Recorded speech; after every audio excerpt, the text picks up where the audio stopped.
Cricket की तारीख का सबसे बड़ा ड्रामा, लॉर्ड्स के मैदान पर बरपा हुआ रन्स का तूफान, इंग्लैंड और भारत के दरमियान तीसरे ओडीआई में बने रिकॉर्ड तोड़ 747 रन्स। बेन डकैट की ताबड़तोड़ सेंचुरी के सामने रोहित शर्मा का क्लासिक वॉर भी फीका पड़ गया। इंग्लैंड ने हिस्टोरिकल हाई स्कोरिंग थ्रिलर में इंडिया को 27 रन से धूल चटा दी। रोहित शर्मा की सेंचुरी छाई, मिडिल ऑर्डर ने हरा दिया जीता हुआ मैच।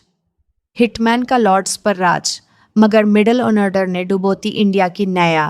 कप्तान रोहित शर्मा की 138 रन्स की तूफानी इनिंग्स और विराट शुभमन की 50s भी काम न आई। सिर्फ 25 रन्स के अंदर भारत ने गंवाए 5 अहम विकेट्स। मिडिल ऑर्डर के भयानक कोलैप्स ने भारतीय फैंस के दिल तोड़ दिए। सैम करन का खूनी स्पेल, जीते जीते हारी टीम इंडिया 388 रन्स के पहाड़ जैसे हदफ के ताकुब में मजबूत दिखने वाली टीम इंडिया को सैम करन के खूनी स्पेल ने तबाह कर दिया। करन ने उखाड़े 4 बड़े विकेट्स।